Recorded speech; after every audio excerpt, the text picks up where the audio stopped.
Hello and welcome to Health Tech Builders. Here we explore the business of health innovation through real stories from leaders in the trenches, the wins, the failures, and everything in between. You will get insights and practical advice to help you build and lead in health tech. I am your host, Rodrigo Hute.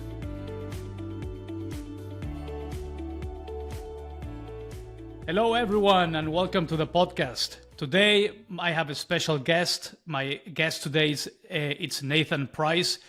Nathan is a leading voice in the field of health and wellness and healthy aging. He's currently a professor and co-director of the Center of Human Health Span at the Buck Institute for Research on Aging. He's also the Chief Science Officer at Thorne, a great health and wellness and health tech company in the US. And he's also the author of the best-selling book, The Age of Science Wellness, which I have the book right here with you, and I highly recommend it to everybody to read it. Nathan, thank you so much for being here and welcome to the podcast. Thank you, Rodrigo. Great to be with you. Yeah, no, thank you. I'm super excited. Today is going to be an incredible episode because we're going to be talking about, many different topics related to health and wellness, longevity. We're going to be talking about how, what needs to be done to transform our reactive healthcare system. We're going to be talking about AI, the implications of AI in health and wellness. We're going to be talking about personalization and what needs to be done to really be a personalized health company. And we'll finally be talking a little bit about the microbiome, the role of the microbiome.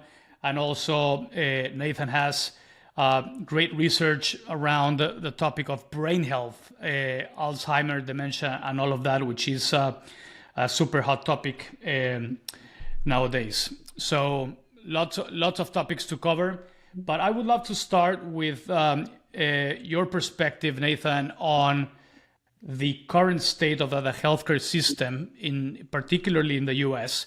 And you have said in the past, in your talks, in your book, in your articles, that the healthcare system is fundamentally reactive. Most companies profit from when people are sick, not when people are healthy.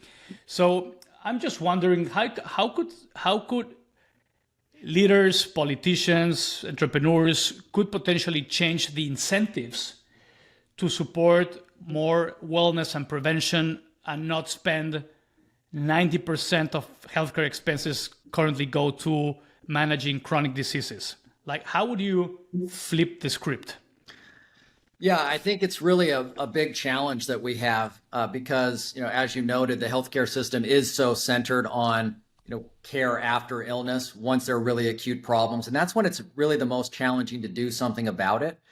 It is economically set up that way, right? These systems do, you make money from sickness and not wellness. So to really flip that on its head, when we talk about this in the age of scientific wellness, we need to go through a number of different things. So one is that we have to study health itself in much deeper ways. Like the National Institutes of Health are mostly organized around institutes for disease, for example. There's also, I was on a panel just before the pandemic with the chairman emeritus at Harvard Medical School, and he put this in a way I really liked, which is healthcare is the only industry that does not study its own gold standard, which is wellness. So we'll get into this, but we started really getting thousands of people that were in health states, monitoring them very deeply to try to understand what our health trajectories look like. So I think a good example of this is let's take Alzheimer's. I know we're going to come back to that later, but I'll use it as an example.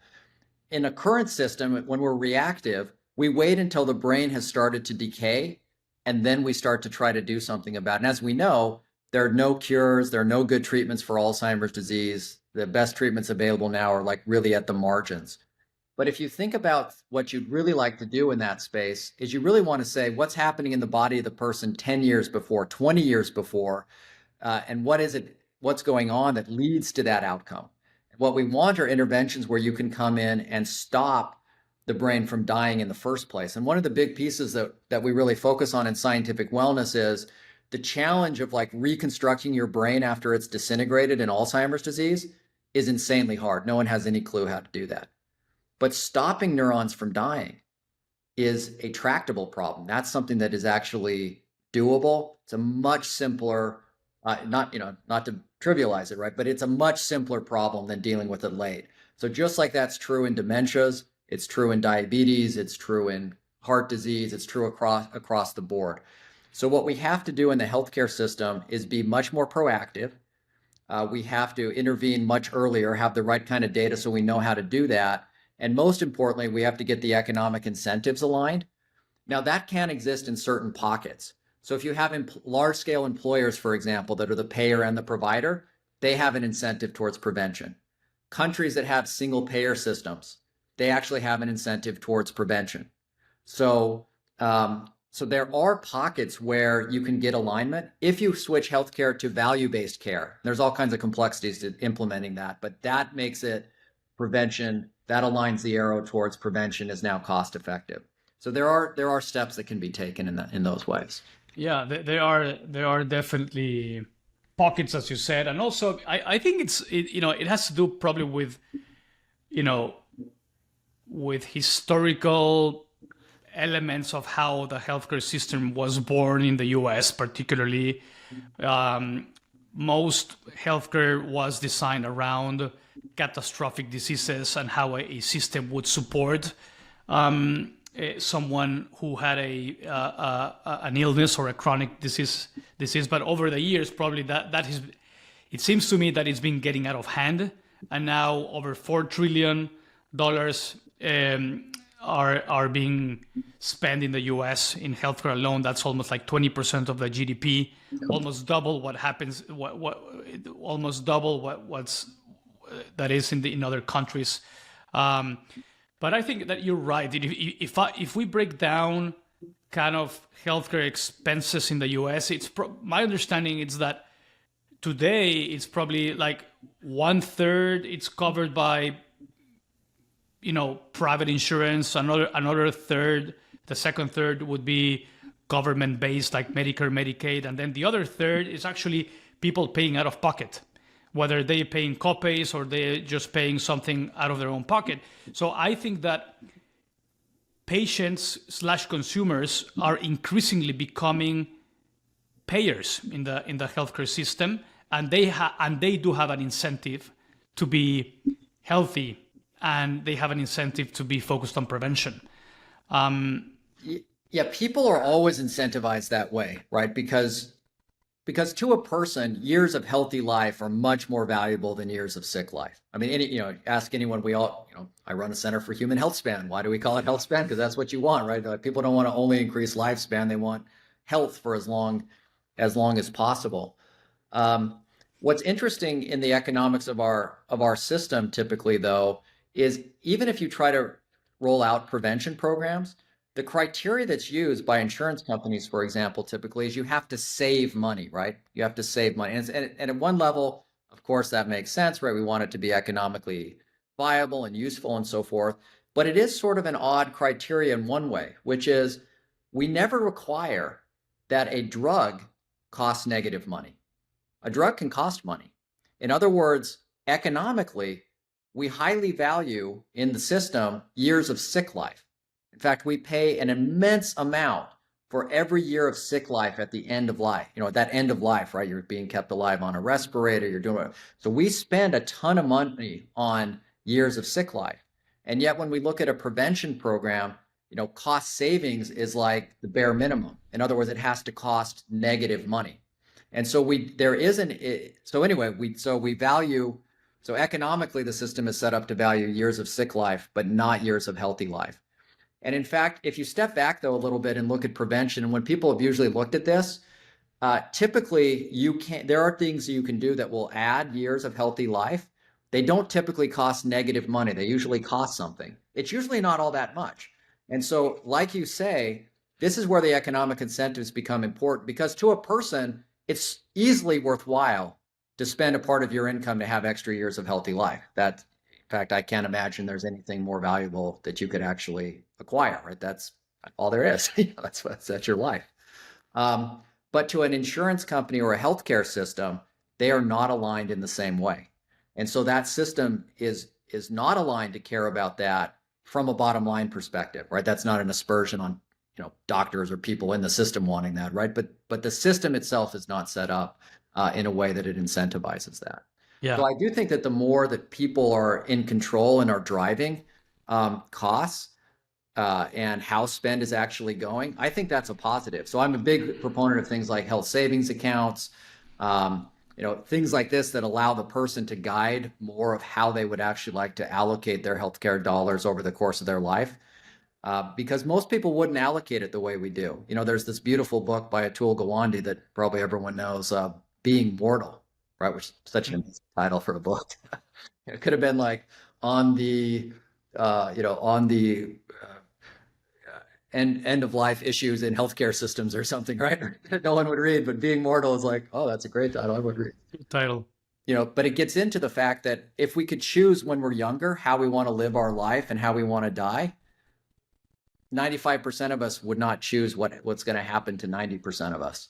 We all end up institutionalized in a hospital with this kind of drawn out death. And in fact, we, given our druthers, we would probably prefer to spend, more of our healthcare dollars on extending our health span, more so than, extending the last bit of life. And one more thing I'll say on that, I was reading this book. It's an old book. It's by one of the Stoics. I was going up to give a talk, and I was just listening to an audiobook. I was going up to give a talk on scientific wellness, and it just by happen, it's called The Moral Epistles by Seneca. And just by coincidence, it happened to get onto the chapter on longevity. So he's talking about longevity. This is 2,000 years ago. So it was kind of interesting to hear what he said. And so what he talked about was, and he had a great quote. He said, "For it makes a great deal of difference whether a man is lengthening his life or his death." And I thought that is actually the essence of what we're talking about. Like, how do we extend life rather than extend that period, that you're dying? The other thing that he got into as he started giving advice to Lucretius about how to extend life, or what was good for longevity. And it really made me laugh because the thing he found that was really useful was periodic fasting. All the intermittent fasting, all the rage these days, right? Yeah. Nothing new under the sun sometimes. Yeah. Sometimes we don't have to reinvent the wheel. You just have to ask Seneca for advice. So patients, consumers have the right incentives. You mentioned employers. I would agree with you. Also, employers, they look after their employees. They have the right incentives. Yeah, people stay in a company at least for 4 or 5 years nowadays. On the other side of the coin, you have the private insurance that have less of an incentive because they can change companies every year or so. And then the physicians, the providers. And I wanted to ask you about value-based care, and if you think, and I've seen mixed reviews, but do you think, I like the philosophy behind value-based care, but I wonder if you are seeing, relevant, valuable impact in terms of, making sure that physicians are doing the best they can to treat their patients. With that model. Yeah. Value-based care, I think, is a really interesting topic here. In terms of like directionality and philosophy, yeah, I like it a lot. I think most of us do, right? It's like, okay, value-based care, let's try to allocate dollars to increase health span as much as possible, and let's make it not economically disincentive to do that, right? So like at a high level, yes, that's great. But you're exactly right. The implementation is really hard. So some unintended consequences. So if you're not set up in the right way, in other words, you're a physician, you're going to get paid by the outcome of your patients. Well, now you don't want to take on so many unhealthy patients, right? Because it's going to hurt your averages and so forth. Or, there's all kinds of things that could come into that. And so, you might end up with a different set of perverse incentives, right? These things are hard. So one of the elements I think that's really important for this is the power of predictive algorithms. So, so part of that is like if so. In other words, if you have algorithms that are really predictive. So if I'm a physician or a healthcare system, right, and I have my starting population, you want to be able to say, what's the expected change in this population over the next 1 year, 3 years, 5 years without intervention, right? That way you could actually measure the degree to which you're having an impact. And so I do think that a lot of the power of value-based care does come down to the ability that we have to measure that value and to measure that value with proper priors so that you're not biasing any system against taking on certain kind of patients, for example, because otherwise you end up with a system that is going to penalize those that are worse off, right? I mean, that would be a very bad outcome. And so there is a lot of difficulty in that, in the structure of the value-based care, in terms of how it's set up. Now, in certain elements, well, it was interesting, because I just got back from a trip to Abu Dhabi out in the United Arab Emirates. We're talking with some of the leaders out there in their healthcare system, and exploring some opportunities out there. And that's one of the things that they have, within their sort of system, right? They have a big single payer system. They're looking at value-based care, and you can get into models that are, especially though when you have like a government funded, like you'd have out there or in Europe or Canada or places like that, the government itself is going to capture tons and tons of value from optimizing wellness, and not just within that healthcare system, narrowly, because they also benefit from excess productivity, right? All the taxes, the more companies that are created, the better, like, so there, I think within certain of those systems where it's almost, where it's sort of all encompassing, you get a lot of those benefits even without having to solve all of the really tough challenges we have in what we were just talking about for value-based care. If you're trying to create a bubble like within a very federated system like we have in the US, there are a lot of challenges, like I was just alluding to, that you have to tick off to really make value-based care work.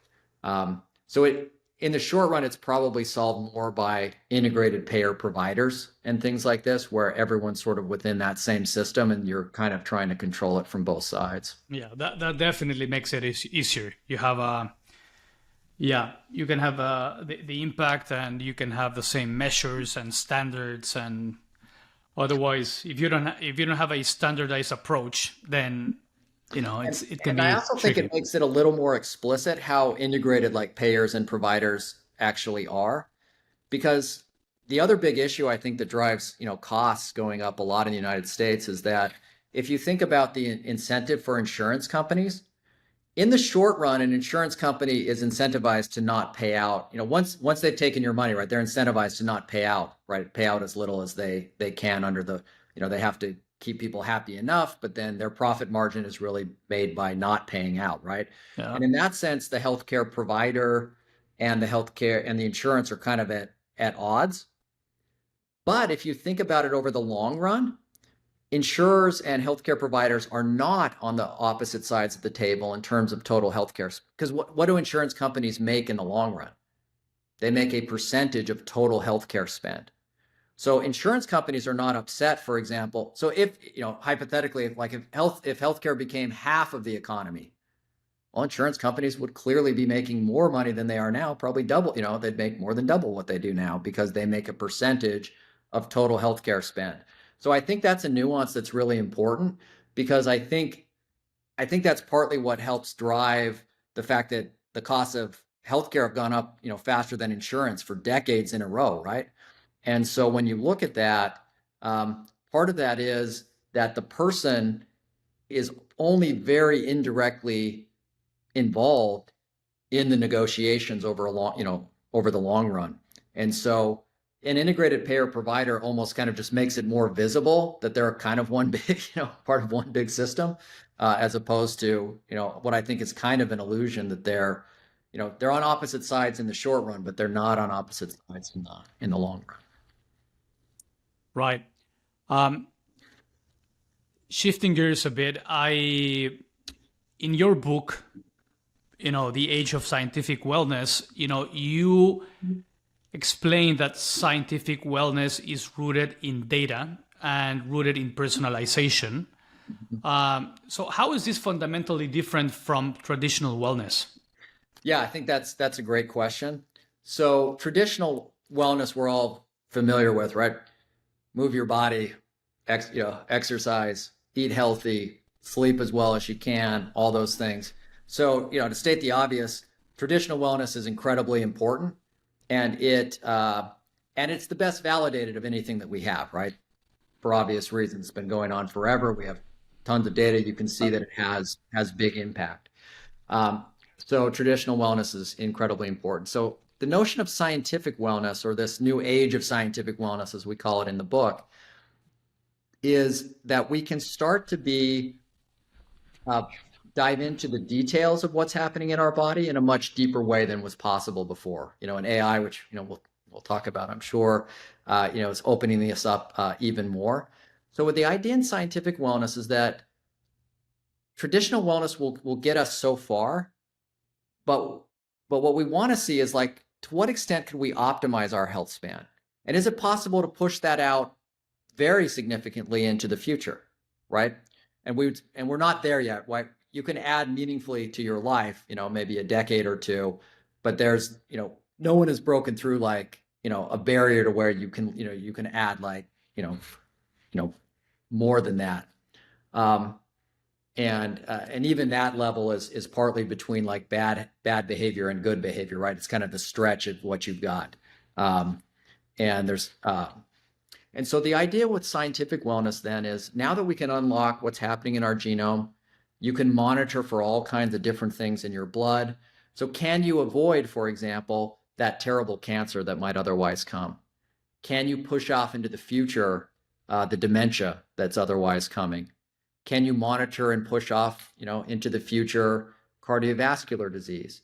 And can you take a lot of what's invisible and make it visible, so that you can see these things coming? So it's really a function of trying to build capacity that lets us, through these deep data, predict what's going to happen. Once we have a prediction of kind of a trajectory, can we prevent these, bad outcomes that we don't want to have happen? Can we do that on a personalized basis so that we're optimizing your personal health trajectory? And then can we empower you to participate in that, such that you are, so that you have the knowledge of what's the consequence of things that I'm doing in my life that I otherwise might not understand. So so scientific wellness is basically just trying to give you a much deeper view. In some cases, that can make a big difference. And I'm chief science officer at Thorne, so we also think about this from the standpoint of nutrients or supplements or things like this.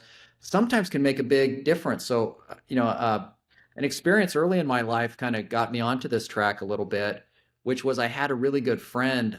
He was in grad school. I was a young professor at the time. Super smart guy, and he comes into my office. We used to chat, and he's just kind of despondent. He's thinking, he's not that excited about his PhD. Maybe he's going to drop out.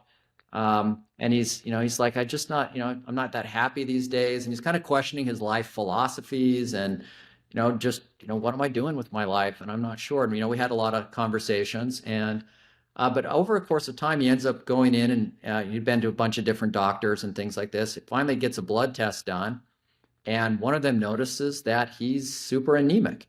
So, he's low on iron. So he starts taking an iron pill.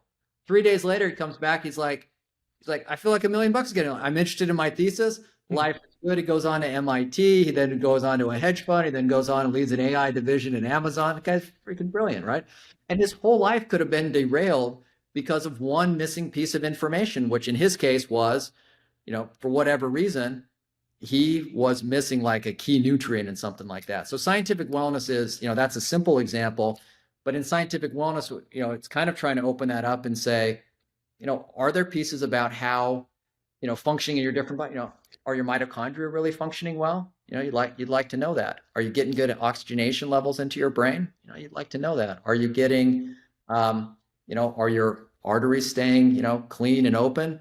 Are you doing anything that's clogging them up that's going to kill you? And, can cause you a stroke in 15 years, et cetera, et cetera. So it's just in the modern world with the kind of technologies we have, the kind of measurements we can do, the AI systems that we have, we can build, more sophisticated monitoring. And I'll use one analogy here too, which is if you think about a car.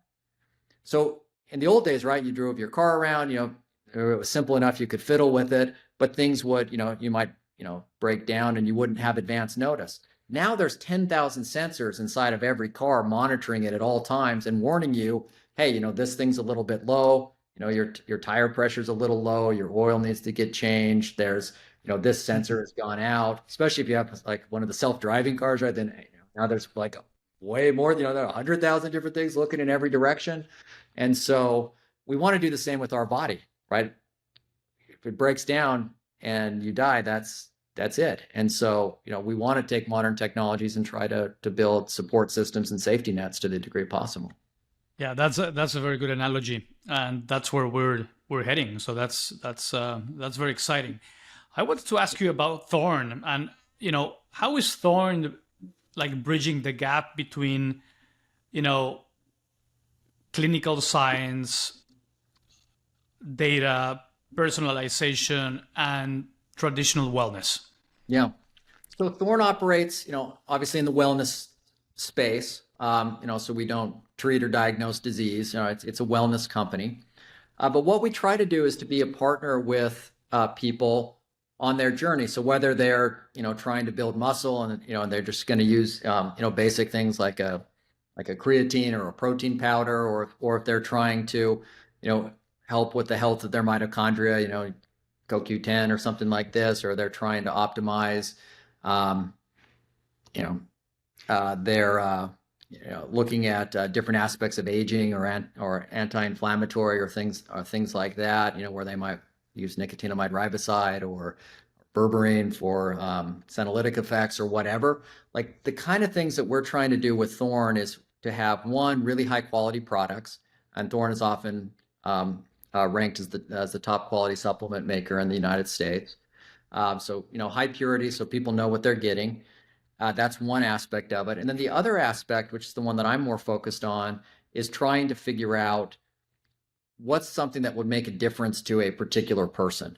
And so to get at that, it might be testing. We have a broad range of at-home tests, saliva tests, blood tests, stool tests, like gut microbiome, things like that.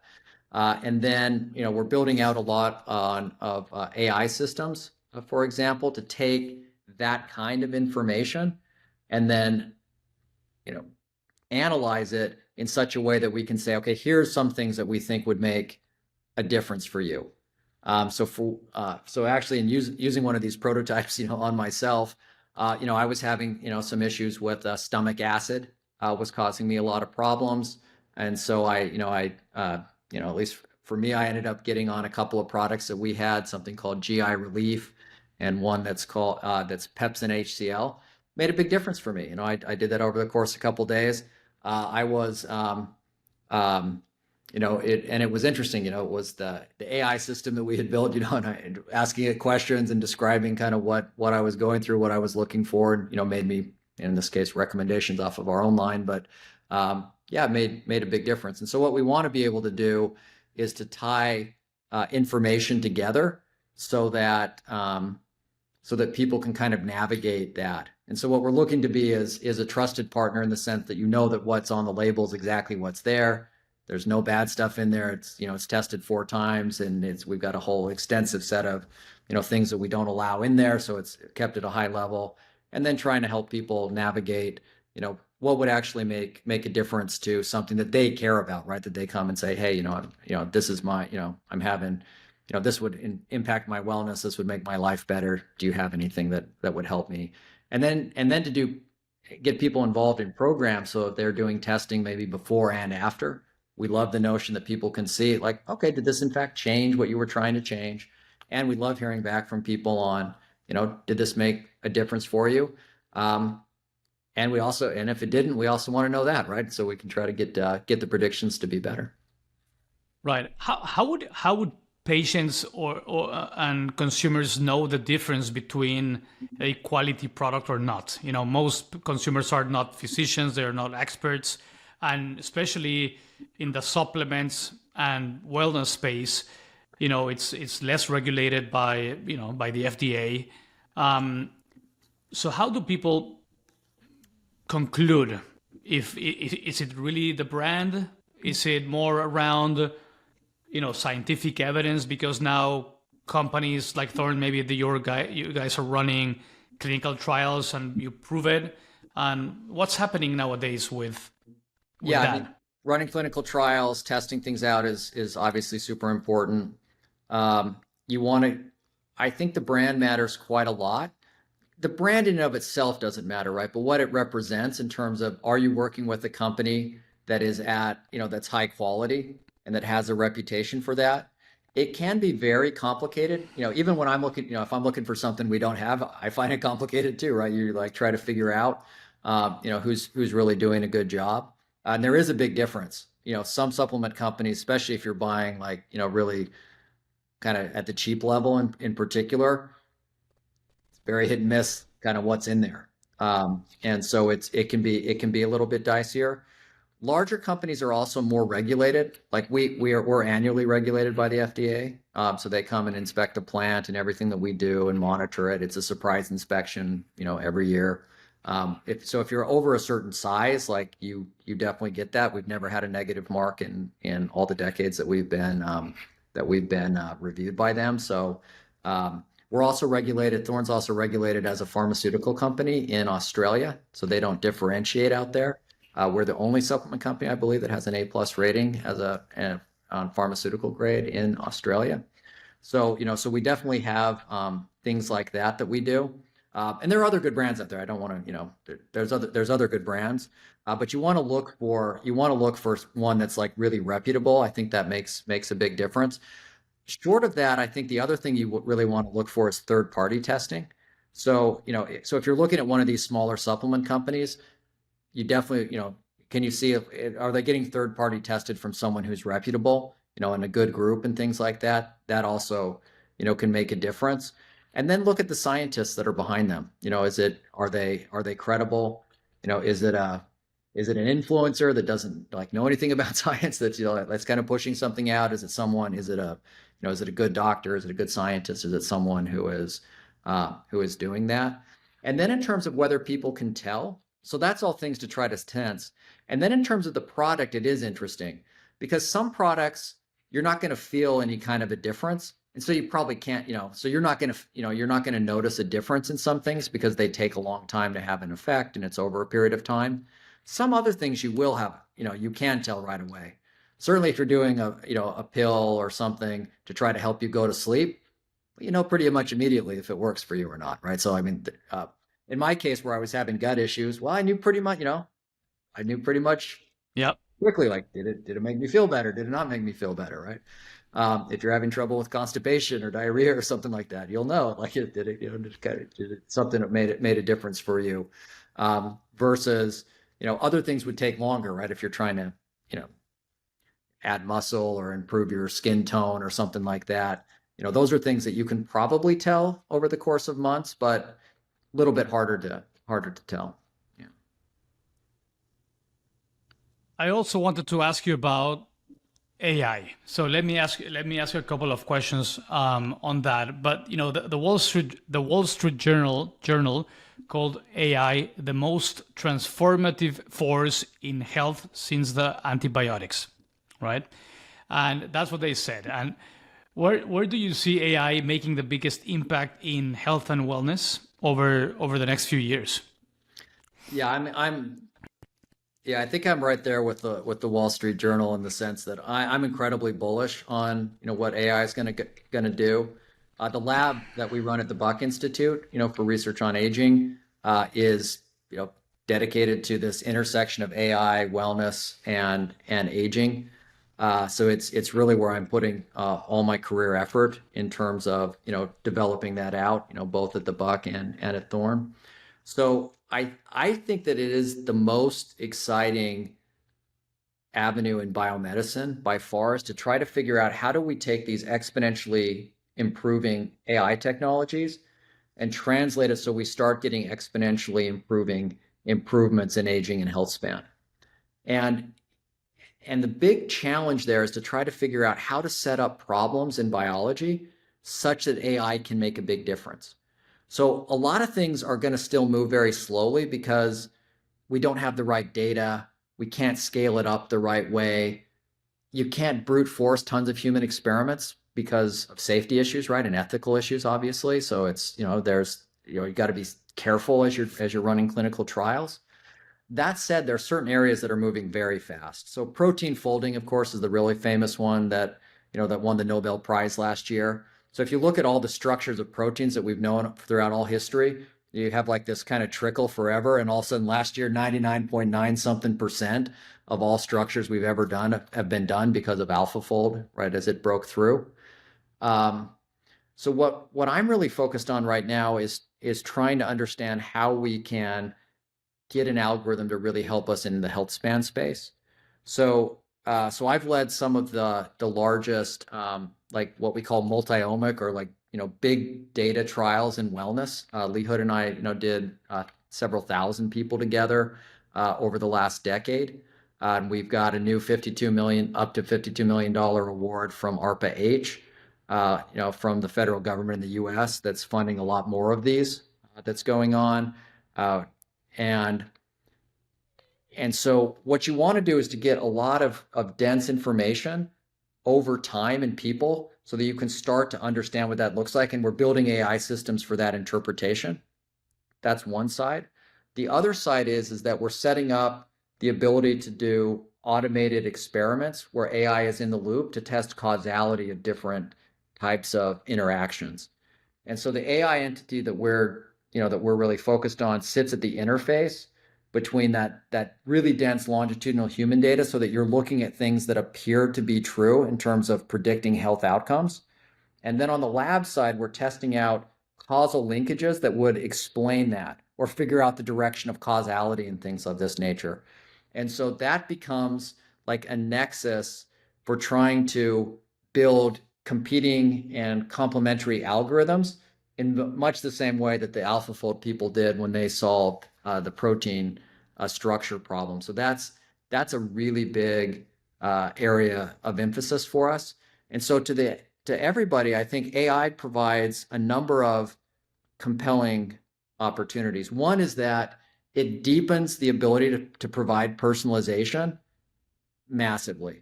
So in the old days, right, we had to build these like if-then statements and decision trees, and you try to guess like this, and this is and so when we build tests in this way, it's really hard to never have any contradictory statements, right, or to try to anticipate what's every possible outcome on this test and what's the text I would give back to somebody. Now with the AIs, you can do radically better interpretation. Not only that, the person can tell you themselves what their education level is, right? They can say, oh, I have a PhD in molecular biology, tell me all the gory details. Or they can say, I don't care at all about the details, just tell me what to do. And the AI can personalize to that. So we can take vast complexity now and give it back with incredible simplicity at any level of education, any level of background whatsoever. So that deep personalization is one. The second big thing that the AIs let us do on the interpretation side is we can do what I'll call deep reasoning. And in other words, because of these large language models and so forth, we can leverage an incredible amount of information across all the biomedical literature. And part of this up to $52 million award we got from ARPA-H, like what it's funding me to do is to build out something we call the N of 1 analyzer, which is basically like a digital twin. But essentially it says, if I take a whole bunch of measurements out of your body, what can I say by understanding the mechanisms and what's known about the biology of all these things? What can I say about your personal health trajectory? Not just a population average like we've done in the past, or not just what's generally true. And so there's both the AI that's making a difference for us like right now in personalization, and there's the farther future of the AI that's allowing us to build totally new capabilities in terms of the interpretation of data. And so anyway, pulling those all together, I think that AI is gonna supercharge this space. And one thing I will say though, we probably overestimate the amount that AI will make a difference in the short run. and we underestimate the amount that it will do in the long run. This, that's not a novel insight. Ray Kurzweil has been talking about this for. Yeah, It's the nature of exponentials, right? It's like we tend to think linearly, so it's like you'll be disappointed in how much AI changes health in the next year. You'll be radically happy, I think, by how much it changes over the next 5 to 10. absolutely, absolutely. I am very excited about the applications of AI for drug development, Mm. identifying new targets. You know, um, uh, Also AI for clinical decision support. And I also wanted to ask you because if I were a doctor, it's impossible for me to stay up to date, across everything that is happening in the health industry and you know read everything, every clinical trial and report and papers, and it's impossible to have all the information. So there is definitely a role. But what happens with chatbots and AI agents that are more consumer focused and like people like you and me using ChatGPT for everyday task? Some people say that these agents and chatbots are pretty accurate and that you can get very good information. You know, you get a you get a lab report. You upload it to ChatGPT, and then ChatGPT helps you to break it down and understand what it means, and without having to call a doctor for a second call or a third call. But how do you feel about those products, those chatbots, in terms of the pros and cons? Because obviously there is also potential. There are biases, there are hallucinations, there are nuances in there because they are not supervised by Yeah. doctors. Yeah. So first, I think it's an incredible capability. So the ability for you know the the average well, there's no such thing as an average person. That's a whole other thing. There's a great book on that called The End of Average that we could get into. Average is absolutely does not exist. But anyway, for all of us, whether or not you're super expert or not, these things democratize access to information in an incredible way. So I think that is exciting. That said, they do still make mistakes. They still do hallucinate. It's getting better. It's getting a lot better, but those things exist. So we have spent a lot of time. So I think a lot of what's going to happen are there'll be more and more proliferation of specialized versions of these kind of large language models that can really apply um, to specific circumstances. And this is something we've been looking at a lot. So, for example, you can get these LLMs to have much higher accuracy and also to comport with legal requirements and things of that nature. And so we've been working a lot on building intricate systems where you build sets. This is all agentic AI, right? Where you build different agents. So you have an agent that understands, for example, like the Deshay laws that are, those are the governing laws, for example, for in the supplement space, right? So it knows like what it's allowed and not allowed to say. You can build agents that evaluate answers from the standpoint of, do they deliver enough personalization? Are they scientifically accurate? Are they, do they comport with laws, et cetera? And you can build scoring systems. You can set up adversarial agents that try to make your LLM say false things, right? And you can actually have them go to war, right? And one tries to trick the other, and it just goes 24 hours a day, right? Trying to like trick the other one, and those kind of funny conversations that you can watch. You can build systems that will evaluate like whether or not, given the same data pattern, they give you the same answer, because there's inherent randomness in the way that LLMs are, large language models are set up. So what I'm saying then is that you can construct all kinds of different architectures and sets of these things coming together in such a way that you can make the output of these things really accurate and specific within a domain of knowledge that you really know a lot about. And you can vet that against experts, which is useful to, which is, a useful thing for us to do. But it can also encompass a depth of knowledge that would be incredibly hard for any single expert to keep in their head. Um, And so, I certainly feel like systems that we've built could do it a lot better than I could, at least, off the top of my head, but it's like, that's why we built the system. So it actually knows all these things at the same time.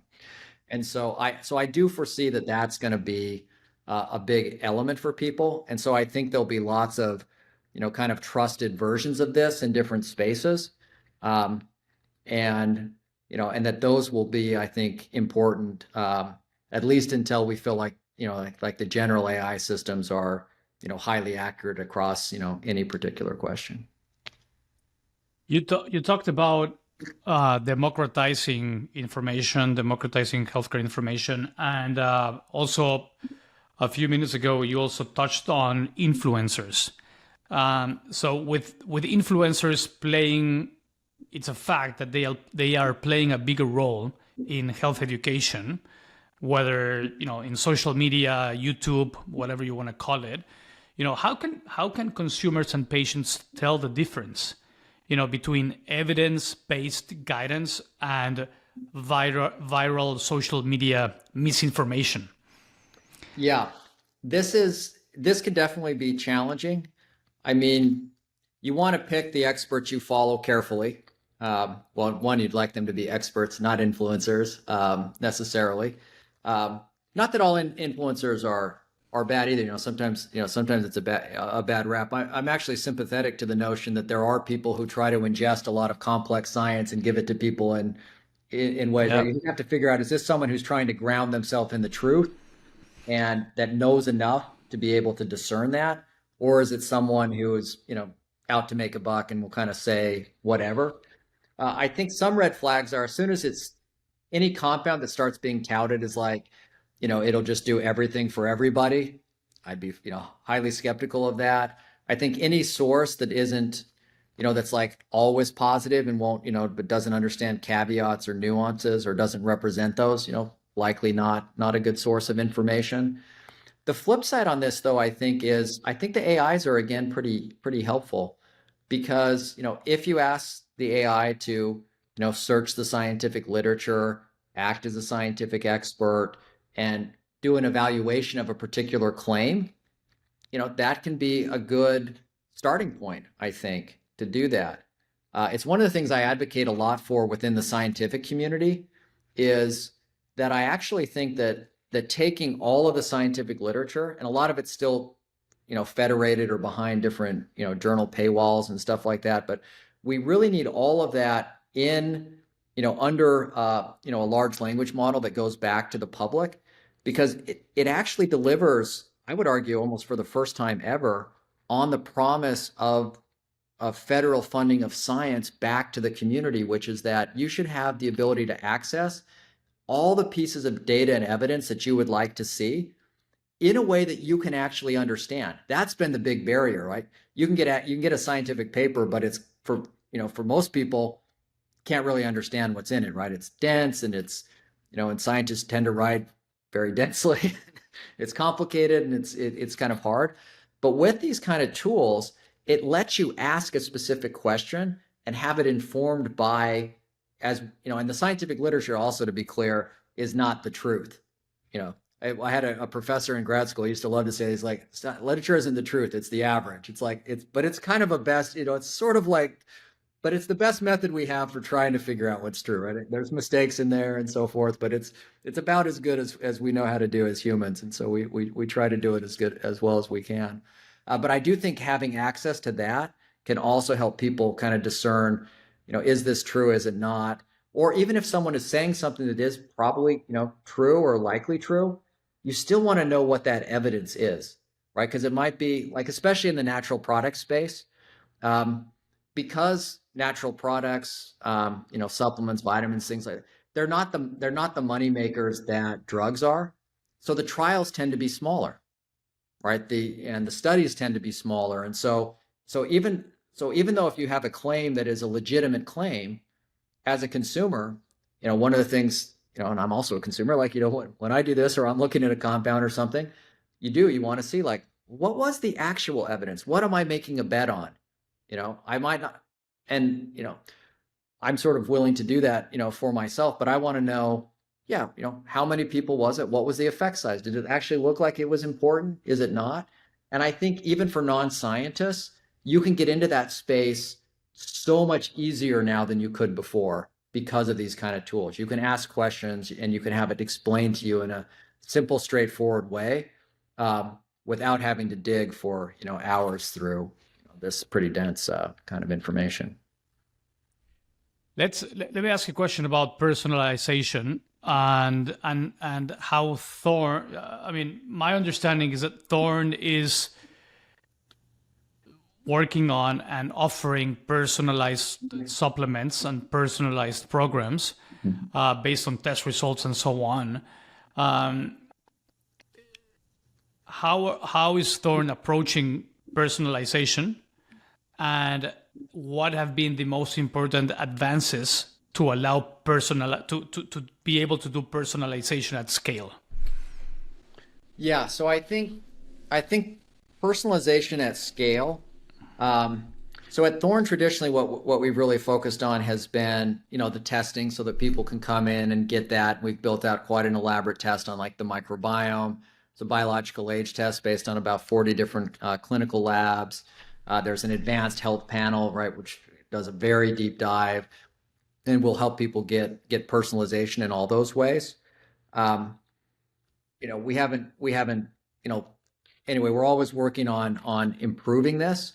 And so internally, we've definitely been leaning heavily into, some of these new capabilities that have emerged right through AI and stuff that, obviously I'm very, very interested in. So we'll have, a lot more to say on that later. But there are a lot of, but we're really trying to lean in as much as possible into this transformation from Thorne, the supplement company, to Thorne, a scientific wellness company, right? If you go to the thorne.com, right, it says personalized scientific wellness.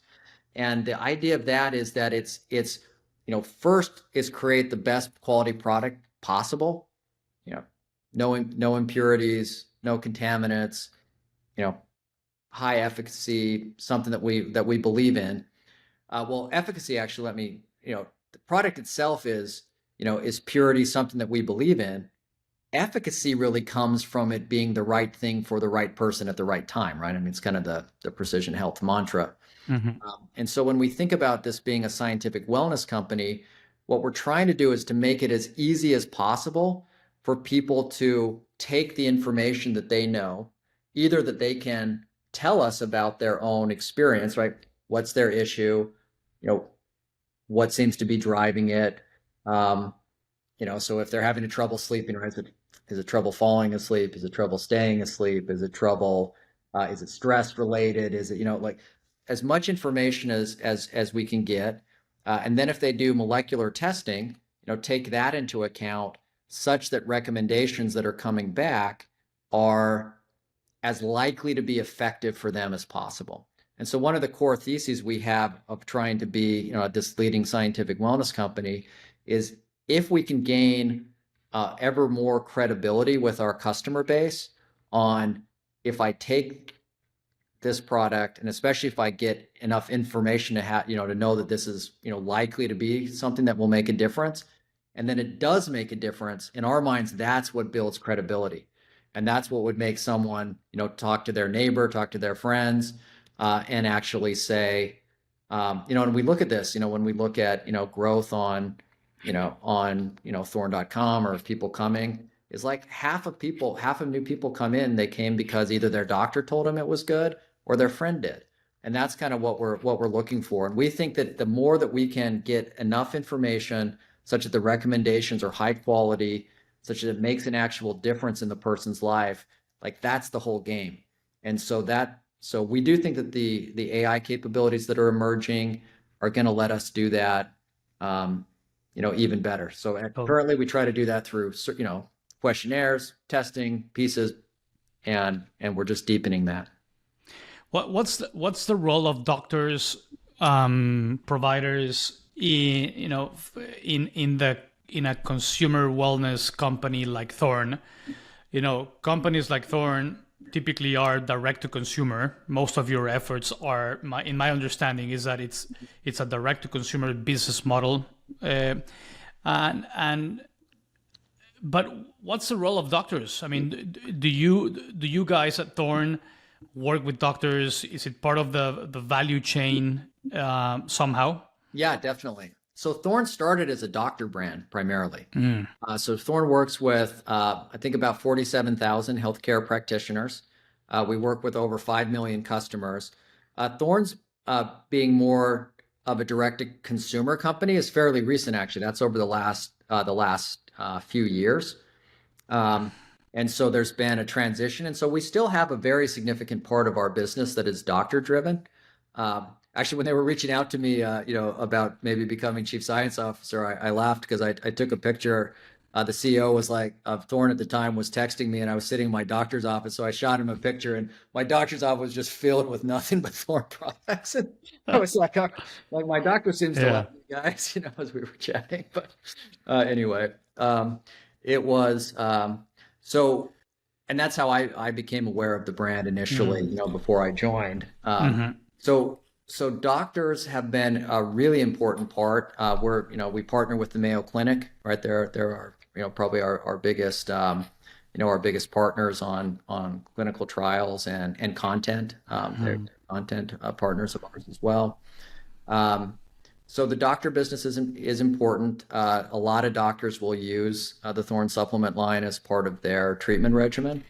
And I think that's important also for our direct to consumer business, because it is, one of the ways that as we moved into the consumer space, then we were viewed as, oh, this is a really high quality, brand that, where there's trust. And part of that came because so many people, the first time they come to us is because of their doctor, or one step removed from that.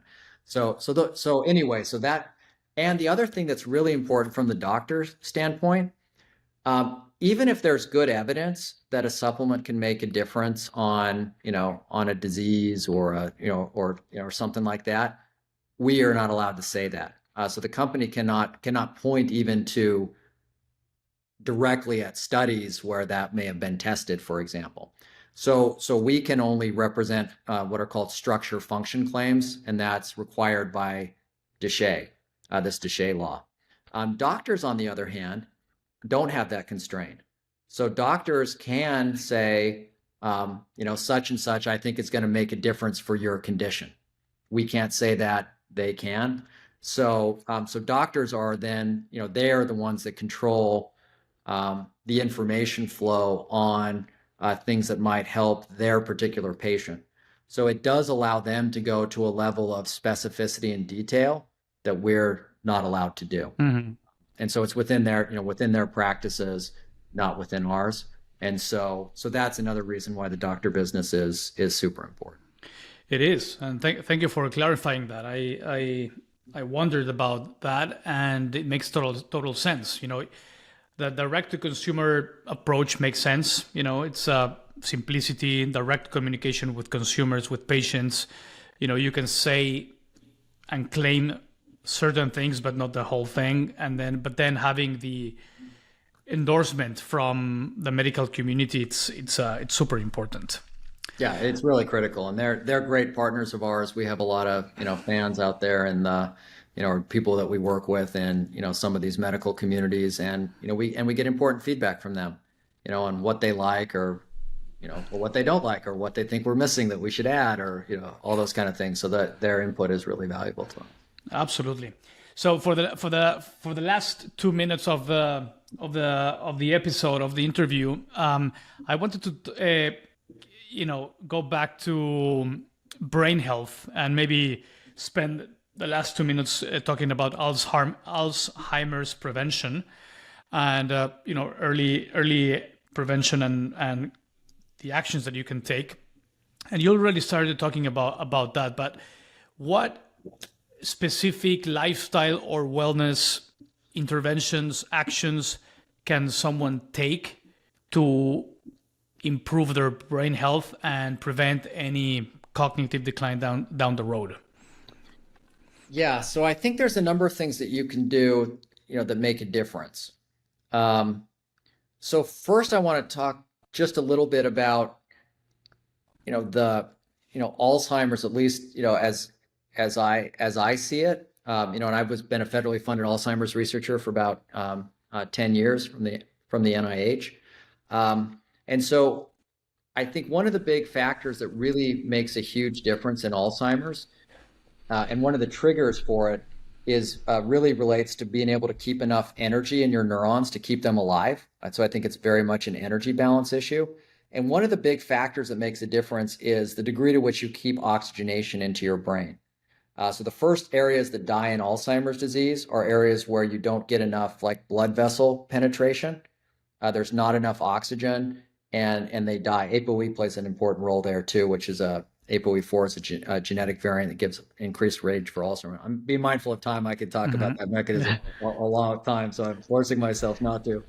But anyway, that makes a big difference. So first, so things you can do for prevention then is you want to keep blood flow into your brain as good as possible. It goes down with aging. This is why you get Alzheimer's in part when you're older and not when you're younger.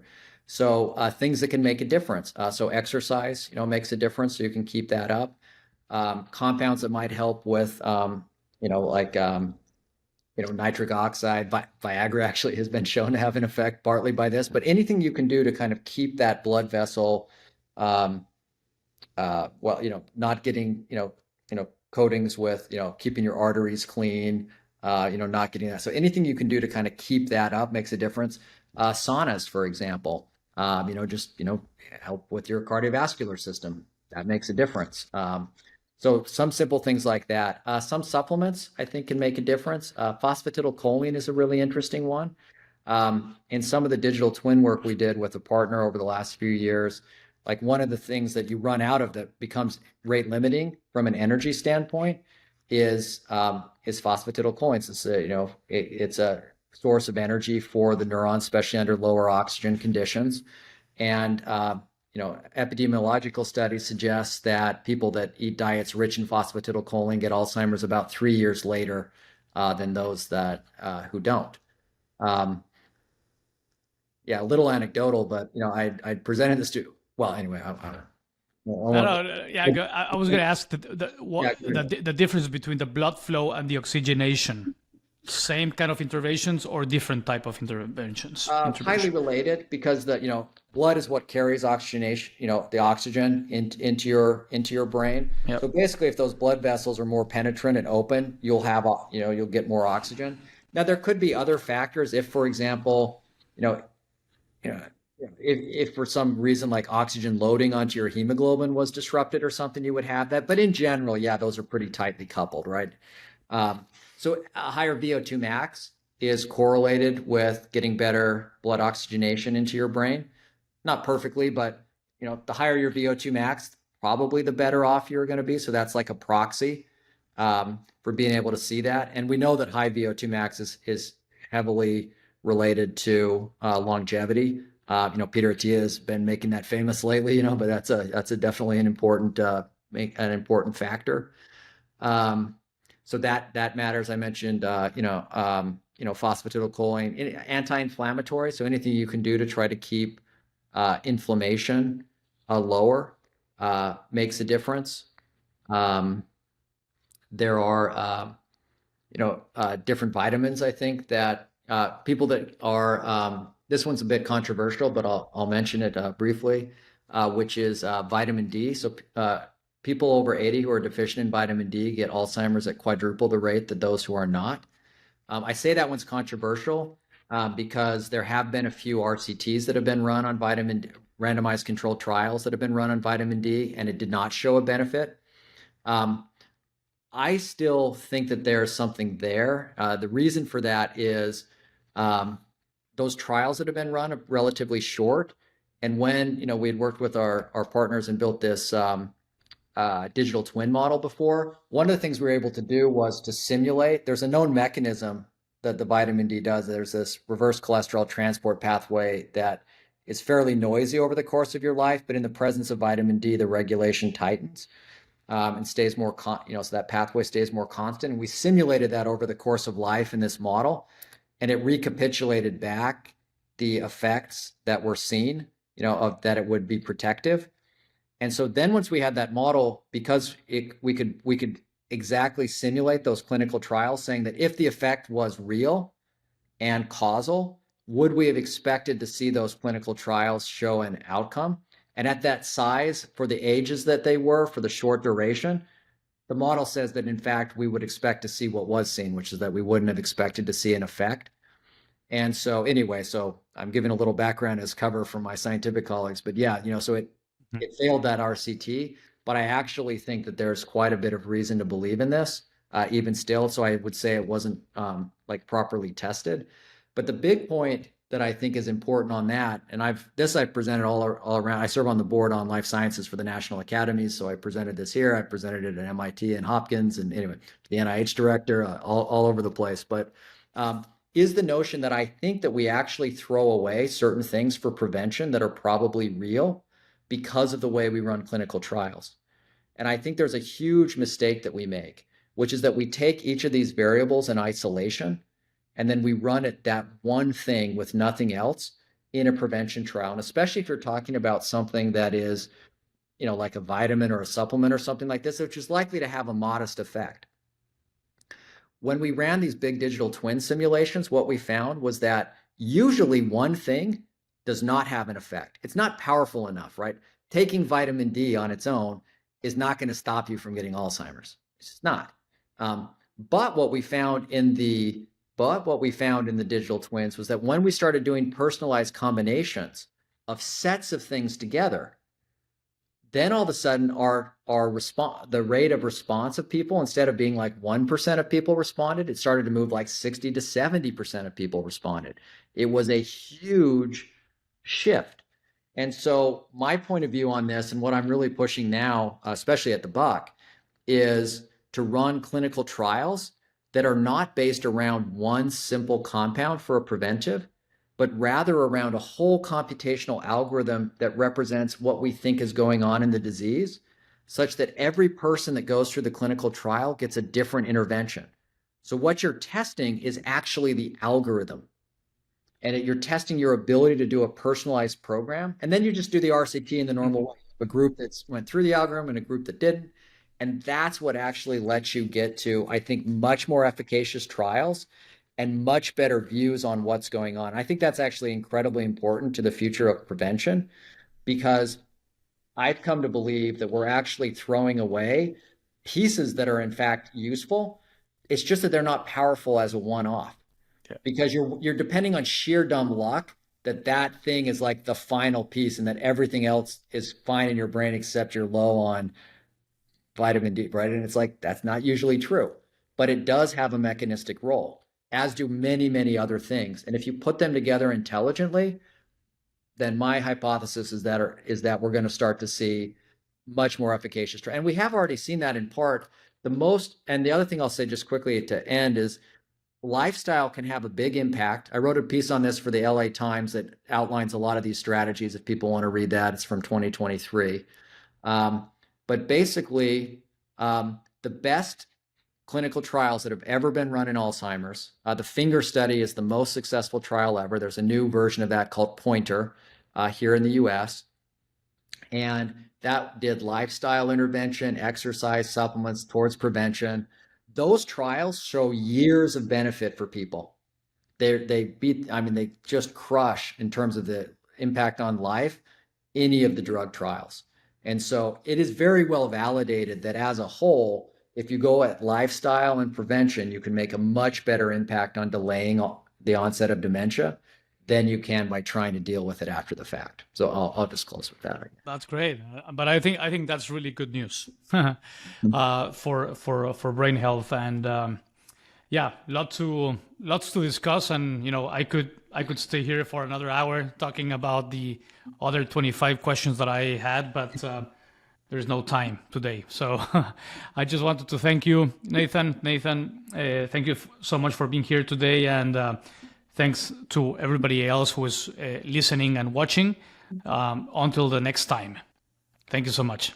Thank you. Bye-bye.